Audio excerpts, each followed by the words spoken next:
Hi, my name is Christopher Lai from ArenaNet, and today we're going to go through the Gamescom 2011 demonstration for Guild Wars 2. We'll be touching on character appearance customization, demonstrating the Asura, the Char starter experience, and a big undead dragon boss encounter. Hope you are looking forward to it as much as I am. War Tower, I know I got the question, what is it I'm most looking forward to in Guild Wars 2? I've already found it. I love playing an Asura Thief. I love the size, I love the animations on the Asura, and I love how great they are as Thief. So, thank you for coming.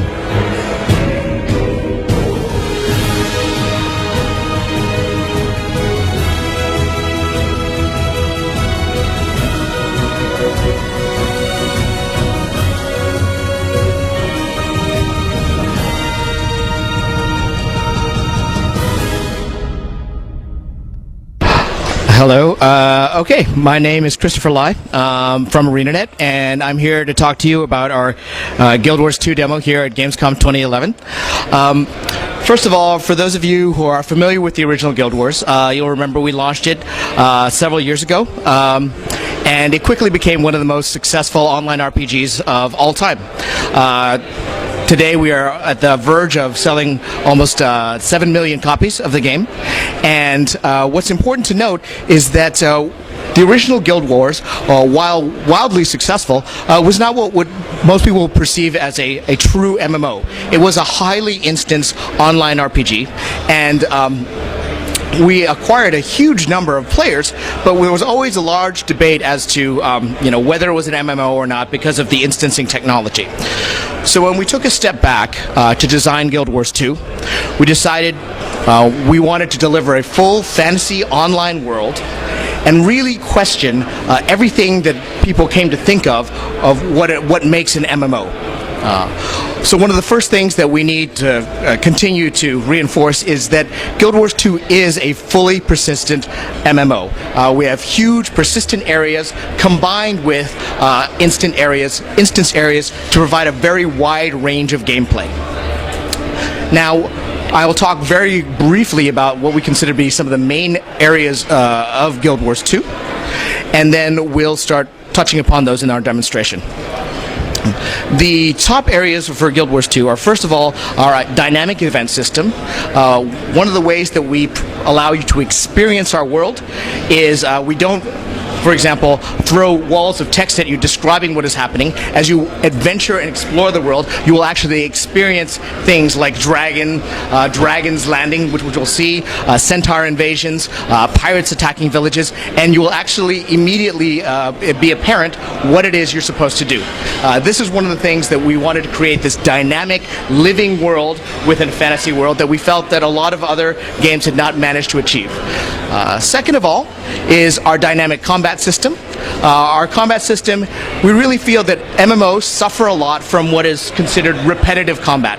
And one of the things that we wanted to do is introduce a number of dynamics into our combat system that would allow it to feel more action-oriented, to make things like position in the game more important while you're fighting, and really give a feel of that you're playing the combat in the game as opposed to staring at the UI all the time. The last thing is this notion of personal story.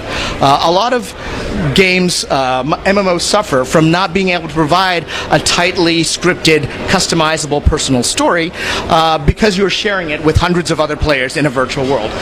This is one area where our experience with instancing in Guild Wars allows us to create these instances where we can provide these tightly scripted, customized experiences, which we'll talk about in a second. Lastly, for the first time here at Gamescom, we are demoing our PvP experience. For this demo, we won't be able to show you a full match because of time, but we will be able to demonstrate one of our PvP maps and how we feel it is different from other MMO PvP. So let's go ahead and get into our demo, and I'll touch a little bit more on the points we just discussed. First of all, for the first time, if you remember last year, we demonstrated only the Char and the Human as our playable races. For the first time, we are demonstrating all 5 of our races playable here at Gamescom. We have not only the Char and the Humans playable, we have the Norn, we have the Asura, and the plant-like Sylvari, which are all available for playing on the game floor. Let's go ahead and demonstrate. We'll go into Human right now because we want to demonstrate our character appearance customization. This we have not demonstrated before. In the past, we've gotten lots of questions as to what we are going to be providing in terms of character appearance options. The real philosophy behind our character appearance is we want to provide lots of different appearance options. For example, you'll be able to create a bulkier type of warrior human with our options. Quickly be able to get a general appearance that you like, but also if you're the kind of person who wants to go in and fine-tune the details of your appearance, we do enable that with things like eye angle, how open the eye is. You can even go in and change the shape of your nose or the shape of your jaw. So for those people who very much want to tweak their character appearance, we will provide those level of options. Okay. Also, here's an example of our die system in character creation. These are the starting set of dies that you will have when you're in character creation. One of the cool things about our character die system is once you set up the schema for how the dies appear on your armor, as you receive new equipment in the game, our Guild Wars 2 will remember the schema that you set up and go ahead and try to apply that schema to your new equipment. So you'll always be looking in a very similar vein to whatever appearance you set up initially. You can always change this on the fly if you want, but you'll never look like somebody who just assembled a bunch of random colored equipment as you level up through the game. All right. Since we've already demonstrated the human starting experience, we're going to go ahead and demonstrate now the char starting experience. Okay. We'll go ahead and choose one of our new professions, the engineer, and we'll demonstrate some of the basics of the char appearance. Here you see the char have an opportunity to look like leopards or tigers. We'll go ahead and make the baddest looking char we can. Let's give him an interesting hairdo and some fierce looking horns. All right. So for those of you who remember the first game, the char were the enemies of humans, and they still don't get along completely with the humans. But interestingly enough, the char have proven to be one of the most demanded player races in our game, and they're definitely going to be one of the most iconic. So we'll go ahead and outfit our char. Earlier I talked about this notion of personal story. And one of the ways we demonstrated here is our biography system. Biography system has people go ahead and make choices about your background, your backstory, your personality traits. Here, for example, the Legion that the char belong to is very important to them. Here we'll go ahead, because we've chosen an engineer, we'll go into the Iron Legion, which is more around technology and machinery. Now here's an example of how the choices you make in Guild Wars 2 really matter. The war band is the unit in which the char kind of grow up in. It's more important to them than family. These are the ones they grow up with. These are the other char that they train with. And so here we're asking you, in your war band, who do you have a special relationship? Who is the closest member of your war band? By choosing one of these characters, and as we go over them, you'll see there's a little bit of description underneath. They each have a different personality, but by choosing which of these warband members you are closest to will determine at the end of your tutorial which warband member survives and which one dies. And that story choice will continue to feed you, the rest of your story through as you progress through the game. So we'll go ahead and choose Maverick here. And this is an option that allows you to choose who, a little bit about your char parentage. We go ahead and make a selection here. And we'll dive into the char starting experience.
So here, the cinematic actually branches out because we chose Iron Legion.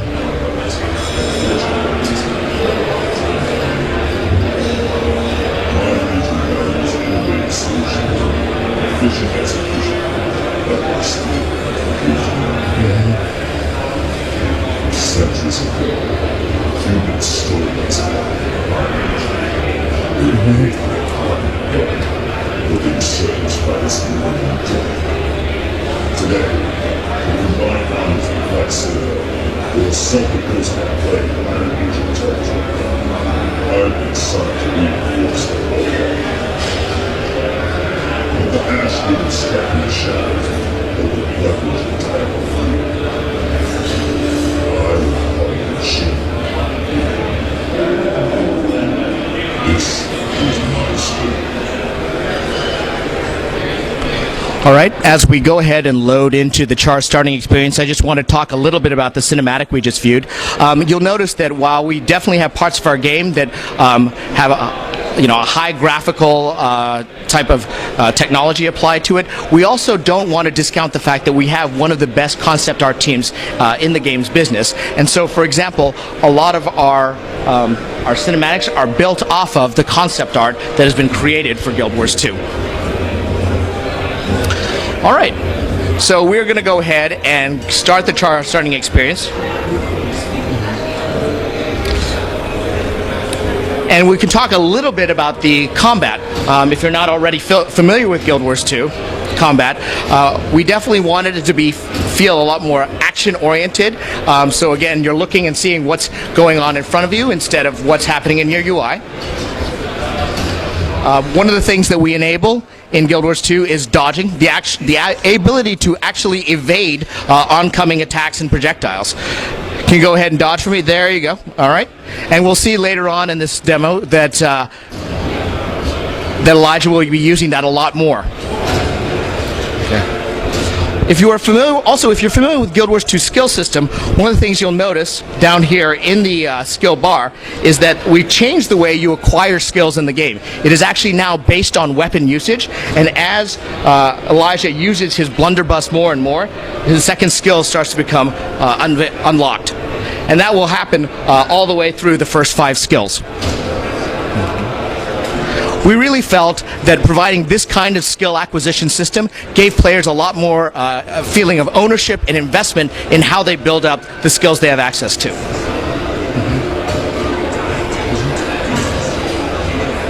So he's just gone ahead and realized and unlocked his second skill, the net shot.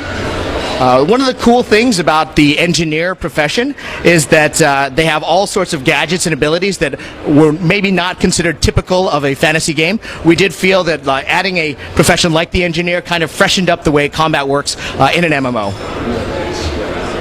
You want to go ahead and use your net gun? Oh. There you go. That's not something you'd see in a lot of other MMOs. Okay.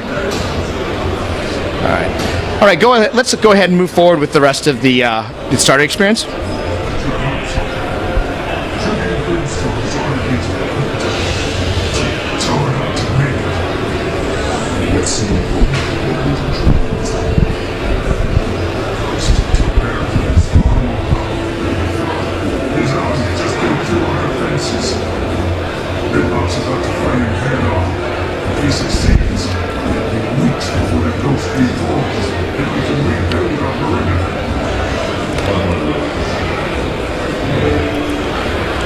So if you remember the original Guild Wars, you may recall that Baradin is actually one of the big initial quest givers in the first Guild Wars game.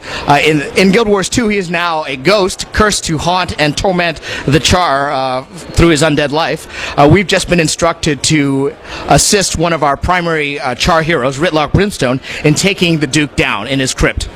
So we're going to go ahead and head over to the crypt. And we're about to go into what will be our first dynamic event. So one of the key things about dynamic events is we felt that dynamic events are best experienced as opposed to read about. the way you will encounter most dynamic events is you will just wander into areas where events are occurring, and then you will be notified in the upper right screen here that there's an event going on that you can participate in.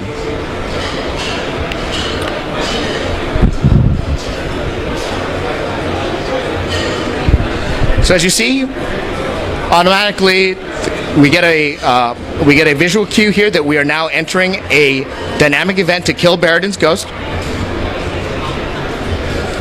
The great thing about dynamic events is they are inherently social. There are a lot of times when you're on a quest and you encounter other players who may be on the same quest in an MMO, and you feel like you're competing with them for resources or kills. That never happens in a dynamic event. Dynamic events scale so that as more people participate in them, they become more interesting and difficult.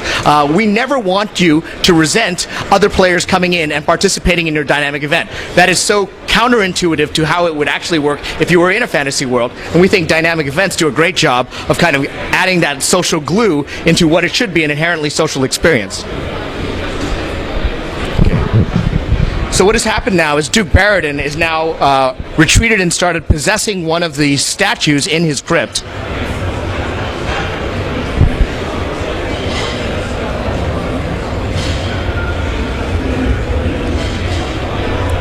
And this has now become an elite event. You'll see on the right that there is a progress bar on how far we are with the Duke Baradin fight. What I want to point out here is that at this point you are not even level 2. You are still a first level character, and we are trying to go ahead and have you confronting interesting opponents, interesting bosses. You're not going out and killing rats, and having interesting fight dynamics. If you go ahead and look, the red circles on the floor that are dropping down there, that indicate where Baradin is having rock from the ceilings fall on the ground. If Elijah could move fast enough, he could actually have dodged and evaded out of those red circles and not taken damage. One of the other things that Baradin does here is this mass fear attack that sends everyone reeling back.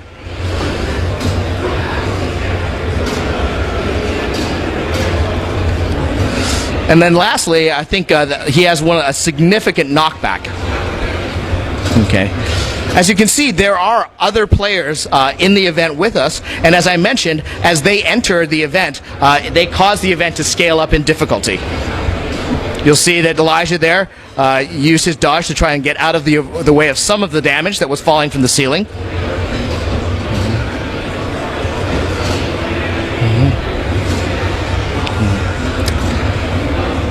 One of the other interesting things we did here, because of the scope and size of the Duke Baradin fight, we actually do a little bit of camera tweaking and pull back so that you can get the full scope of the battle.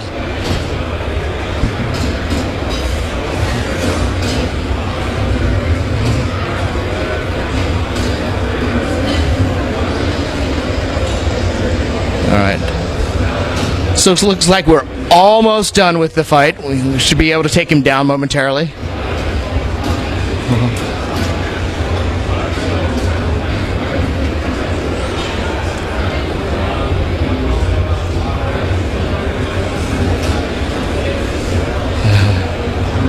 How are we doing there, Elijah? Is he a little harder than usual? Okay.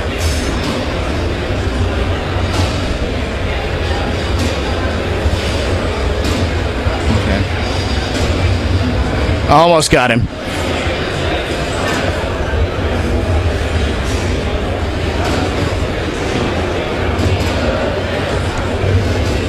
All right.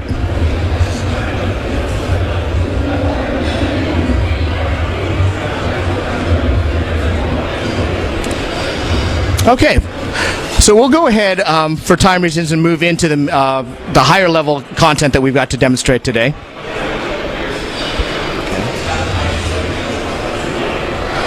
So, as you may be aware, our dynamic event system is not entirely predictable. Like we mentioned, we want dynamic events to be triggered by any number of things. They can be triggered by player actions, or they can be triggered by player inactivity in the world. For example, if centaurs are starting to gather on the outskirts of a town, if players do not come in and try and stop the centaurs from gathering, they will eventually amass to the point where they go ahead and launch an invasion. That is, like I said, we do want the sense that as players wander through the world of Guild Wars 2, even if they're wandering through the same areas, they don't get the same experience every time. That notion of the living, breathing, dynamic world. Now, the area that we're wandering into right now is Sparkfly Fen, which is actually under attack by undead. Let's see. Since we happen to be in this area, we can talk a little bit about our underwater combat. Are you doing okay there, Elijah? All right. So I'll talk a little bit about our underwater combat, and then we should find out whether the dragon's up. Okay. So one of the things that we wanted to make sure we do is with our underwater combat is underwater is such a great opportunity to have a lot of fun. But the thing that a lot of other games suffer from is they make it onerous to be underwater because there's a breath bar. And let's face it, dying by drowning is not particularly heroic. So one of the things that every character in Guild Wars 2 has as they enter the water is they get a breathing apparatus. There will be no breath bar. If you die underwater, it's going to be because you died from damage probably due to combat. The other great thing that underwater combat allows us to do is take full advantage of the Z-axis up and down. One of the things that as you enter the water in Guild Wars 2 is you will get a completely different set of skills. We swap out your weapons, and instead of dealing with land-based weapons, you'll get something like a trident, or a harpoon, or a spear gun. You'll notice here, he's got his breathing apparatus. He's switching between his harpoon and his trident. And he has a completely different set of skills. Let's see. Let's go ahead and demonstrate one of the Z-axis skills that we can do underwater. This would be a skill that you would not be able to use in land-based combat. It's called Weight of... Do we want to go ahead and use Weight of Justice and pull him down? Ooh, you just one-shot him. Okay. All right. So you notice that it goes ahead and pulls him down and allows him to kill him from a distance. Other things that you can do with underwater combat is, for example, if you get all your opponents stacked into a certain area, you can do attacks that are actually a column of light that is up and down the Z-axis, causing stacking damage on opponents. Here, we've gone ahead and used something called the Wall of Spears.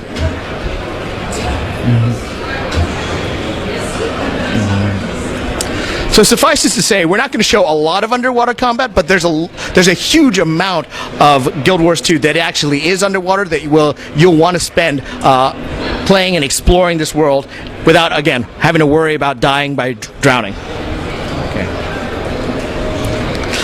So, as I mentioned, we live in Guild Wars 2 in a dynamic world, and so we don't always know when specific events are occurring or not. We're going to go and have Elijah here check and find out whether one of the dragon encounters, how soon it is to spawning. Let's see. Any word? Okay. So let's go ahead and talk a little bit about. Let's see. Do we want to go ahead and check out the Ash Horizon? Is that where we are now? Yep. Okay.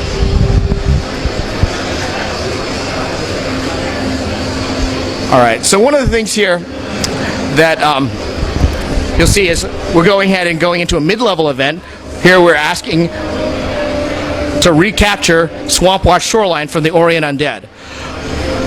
We notice that events always keep popping up in the upper right-hand side, and with a different set of victory conditions. Let's see. Okay. Do you want to head over there, or? Okay. So one of the things that we can talk about here is the fact that we now have the Asuran race playable. You notice they are one of the smaller races. We went ahead and made sure that they look and feel and play differently from some of the other humanoid races. They often get played for a little bit of comic effect, and so their animations, if you want to show some of the animations, Elijah, of some of the animations of the Asura. Mm-hmm. Yeah. they're just a little bit more playful and will play and feel differently from some of the other races in Guild Wars 2. Okay. So you notice at this point, we are actually in the midst of a lot of event activity. They're all in overlapping areas, and you can decide which one of these you want to participate in. Again, with a different set of victory conditions. Okay.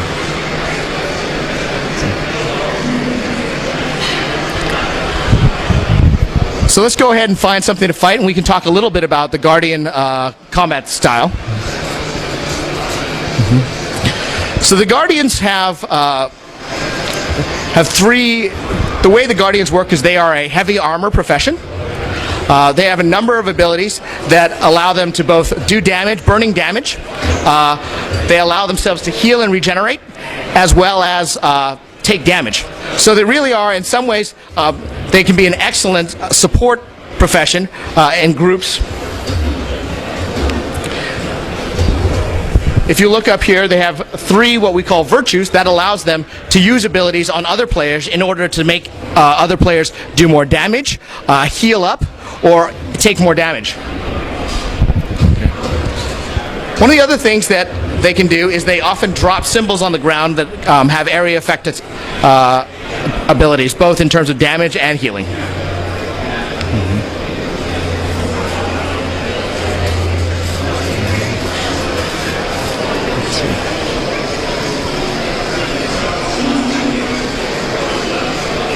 All right, we've just been notified that there's a new event, Clear the Undead out of Fort Cadence. We can go ahead and try and take advantage of that one.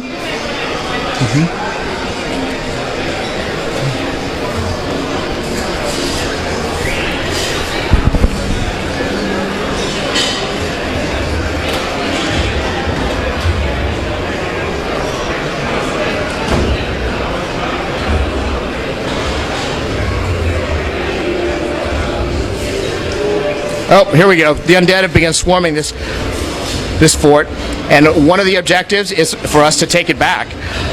You want to go ahead and demonstrate how a Guardian can use a ring of warding to hold opponents at bay?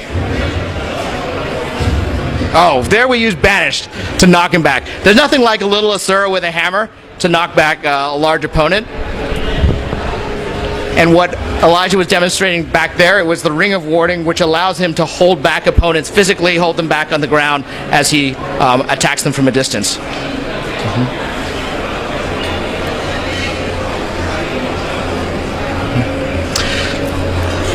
So while we go ahead and look for other dynamic events to participate in, I just wanted to talk about the fact that with Guild Wars 2, one of the things we're trying to really deliver is this overall large scope world which gives players lots of different choices. We've demonstrated different choices in terms of the races you can play, the profession styles that we enable.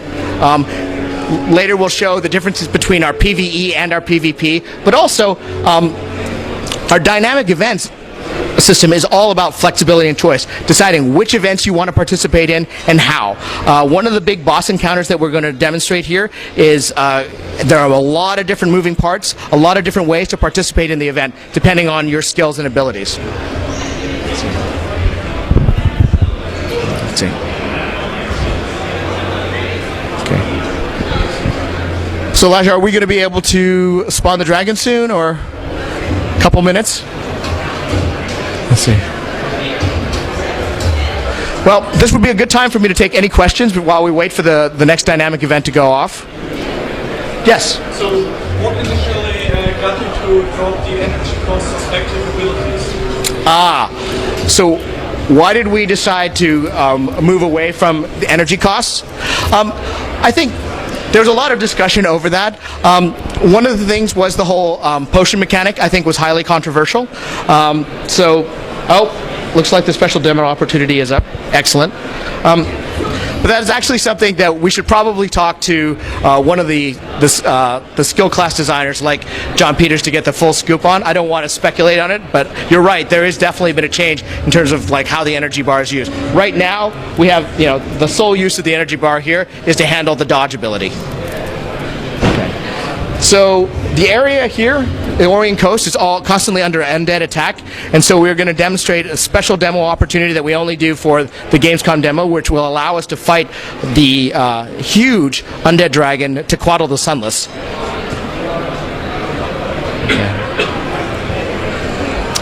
Unfortunately, we're in full swing here with the rest of the players, so we actually have a decent chance of taking him down.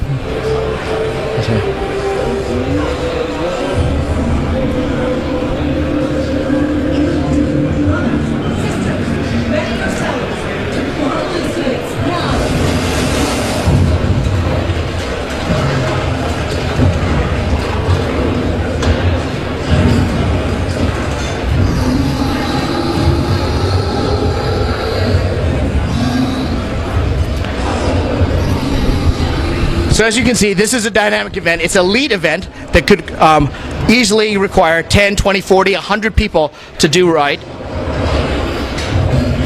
You could try to go toe-to-toe with Tequatl the Sunless, but we wouldn't recommend it. He has a number of attacking abilities that are going to make that very difficult. One of the things you're demonstrating here is that he can fear everything around him. Let's see. He goes ahead and raises up these bone walls that actually stop you from using weapons around the area with attacking him. Let's see. Let's go ahead and show some of the turrets, Elijah. Around some of our key events, often you will find these weapons that you can go ahead and get into, and your skill bar changes, and it gives you a completely different set of skills to use to attack him. What happened with Elijah just now is one of his attacks, called Tequatl's Fingers, is actually these vines that spring out of the ground, grab you, and throw you back into the dragon. It is also worth noting that Tequatl is one of our smaller dragons.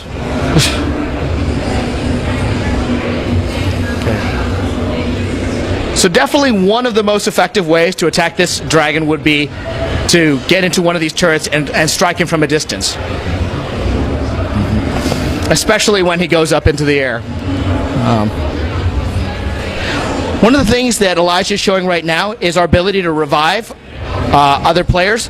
That's one of the things that we haven't touched upon yet, but we have no dedicated healing profession in Guild Wars 2. Everybody has the ability to self-heal to some degree, as well as revive other players on the battleground. And we find that this actually provides a great social experience and allows you to keep the pace of the fight going well. Let's see. Do we have the Mega Laser up? Let's see. Yep, I think we just fired the Mega Laser, sorry. So over here is a CERN device called the CERN Mega Laser. In this particular fight, when it goes off, it actually puts Tequatl into a vulnerable state. As a result, it is one of the first things that the undead go after, so one of the parts of the fight is making sure that the Mega Laser stays defended.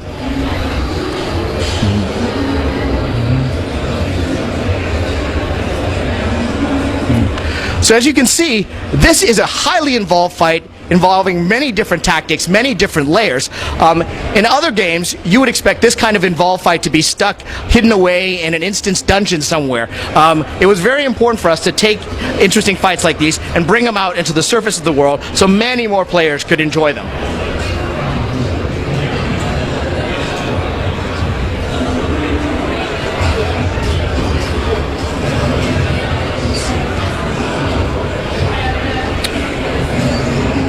You're going to have to make sure that you stay healed. All right. Let's see. We should probably go ahead and revive some of those engineers and players.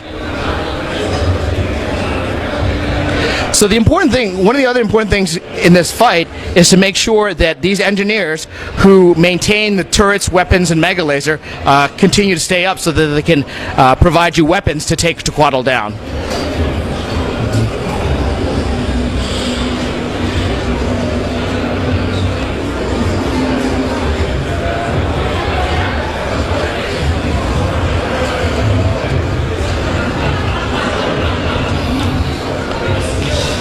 You know, I was really hopeful that we would be able to take Gw2 down in this demo, but I don't know if we're going to be able to. A lot of the players are down. We can try rezzing them, but it looks like it could be tight.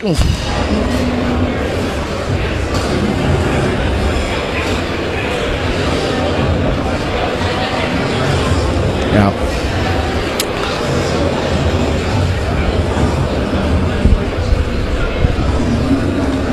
You know what? For time's sake, I think we probably should move on to the PvP section of the demo. All right. Sorry, guys. I was hoping to show you a dragon kill, but it doesn't always work that way. The last part of the demo before we go into the Q&A is, like I said, we're not going to have time to actually demo a full match, but I did want to demonstrate that we do have PvP playable here at the show. We are partnering with the ESL down in Hall 9. We have 5 versus 5 PvP, and we will have 2 exhibition matches in the ESL booth. So the map that we are about to go into is called the Battle of Kylo. We demonstrate primarily 5 versus 5 here at ESL at Gamescom, but we will be able to right now go up to as high as 10 versus 10 on some of these maps. You'll see here, this is a PvP map with a red side and a blue side, and with 3 major control points. The first side to hold those points and get up to 500 will be the winner. But let's actually go into the map, and we can show some of the things that make our PvP a little bit different. Let's see. So one of the things that Elijah's showing right now is that movement, just getting around the map itself, is going to be very, very important. Each side has a trebuchet. And if you look down here, the control of the trebuchet is not an auto attack type device. It actually is going to require some skill and experience to properly handle a trebuchet, and correct handling of the trebuchet is pretty much one of the major factors to victory.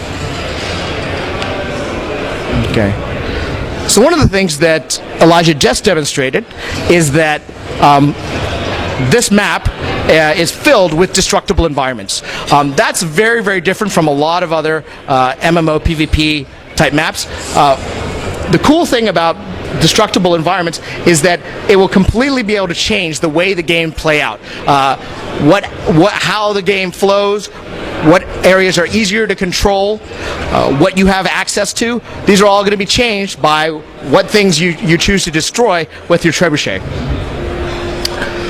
Now we're going to just demonstrate, like, getting from the trebuchet to one of our control points requires a pretty good knowledge of the map and being able to move through it. This is the clock tower. This is going to be one of the key control points for the map. And as we demonstrated with the trebuchet just now, if we were in an actual map, there could be an enemy trebuchet firing down on this location, making it very difficult for me to actually hold and control this point. The last thing that I just want to get across with the map on this PvP map is that it has a lot of vertical surfaces. Moving about, getting up and down the map is going to be very important and going to lead to some very interesting control battles.